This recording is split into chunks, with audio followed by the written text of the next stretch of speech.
Year in Review has been generously sponsored and supported by the City of Hamilton, who has been a long-time supporter of both the Creative Cities Network and the Summits.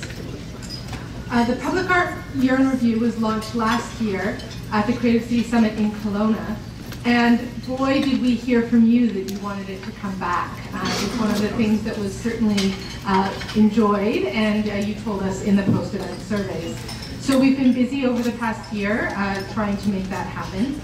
And this year, the Year in Review will feature 7 projects from 6 municipalities. The format, if you're not familiar with it, is a modified Pecha Kucha style, and each presenter will have 4 minutes to present their project. Eligible projects must have been completed in the 2015 calendar year or debut. We sent a call for submission out earlier this year, and a jury reviewed the submissions and selected the presenters that are here today. And in selecting the presentations that you're going to hear, we talked about what were some of the criteria going to be, and how can we make sure that we're representing a Canadian perspective. So we looked at artistic merit, innovation in the process, what the impact is of the work on community, and we also wanted to make sure that there was a diversity of artistic and cultural voices, including recognition of Indigenous peoples where able. Consideration was also given to developing a program that represents different regions, a variety of community sizes, and an array of project types. So in an effort to keep things going, I'm going to turn it over to our presenters momentarily, but also to introduce all of them to start off with, and then they'll just flow through their presentations one by one. So Eric Biss will be presenting on behalf of the City of Richmond. Connor Buchanan will be presenting on behalf of the City of Victoria. Karen Henry will be presenting on behalf of the City of Vancouver. Lisa Hikibasser will be presenting on behalf of the City of Calgary. Catherine Kerr will be presenting on behalf of Edmonton. And Jane Perdue has stepped up and will be presenting on behalf of the City of Montreal, who was unable to come to the summit and present today. So don't get confused that Jane's not presenting the Toronto artwork. Don't walk around Toronto wondering where the work is. So I'll hand it over now to Eric, who is our first presenter today.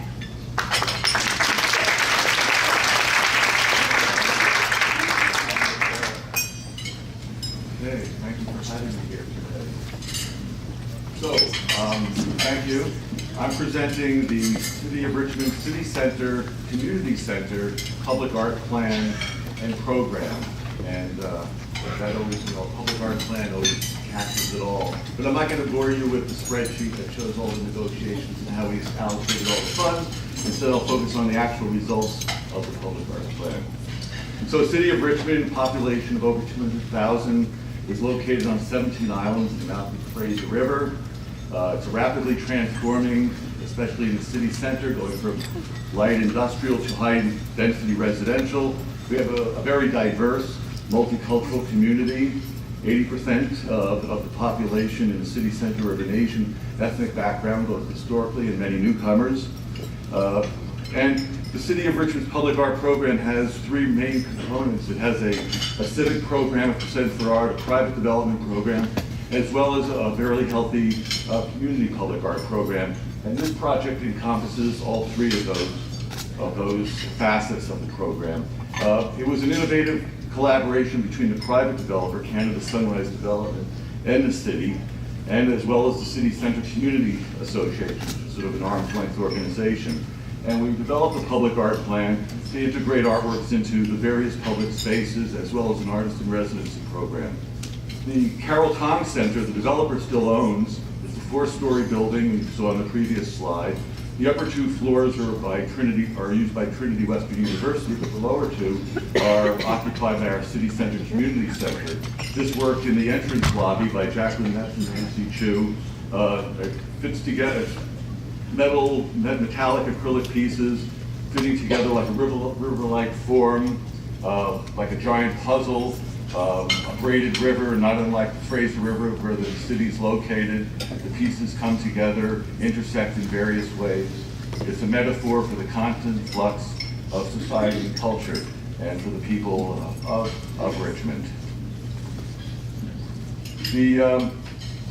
city was responsible for the tenant improvement in this community center. So it was very complex construction coordination. There were separate architects, separate contractors for both the base building as well as for the public spaces. So there was one group for the public, and then there was a separate team for the tenant improvement. And so what we came up with as for a really economic idea was to have an artist design the floor in the second floor of our community center, the main entry floor. And so Rebecca Baer was the artist who was selected through a typical selection process. And she came up with these geometric, colorful geometric patterns abstracted from traditional designs. She used 3,000 triangular tiles. So then we were paying for her design work. The marmoleum came out of the building budget. And so she both did the floor as well as wrapped one column in that space. And one thing that's interesting about this space is our public plan also identified locations and helped make sure there was lighting in place for community art to be installed along the wall. At the very end of the space, you can see it actually a cabinet that can be used for ongoing programming by the community center itself. So again, this work, much like the first one, also draws its inspiration from familiar motifs, traditional motifs, and the idea of the community gathering together. The Artist in Residence program was led by the artist Marina Sajarto of Richmond, called the Harvest Full Moon Project. It was a collaboration between the city and the City Center Community Association, and it helped to mark the transition from a much smaller, almost storefront city center, community center, several blocks away to this new magnificent facility. And it was a way to help build community, to engage the community, to move from one space to the larger space.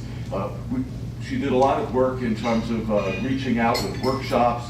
The invitation brochures and publicity was translated to Chinese to make sure we were reaching the community. She had worked with hundreds of city center residents collectively on the project. To mark both the city center as well as using the Full Moon Festival, which is a time of year where we share connections and good fortunes. So she had a range of free workshops, studio drop-ins, and then finally sessions at the new facility itself, culminating in a parade celebration from one facility to the other. Thank you very much.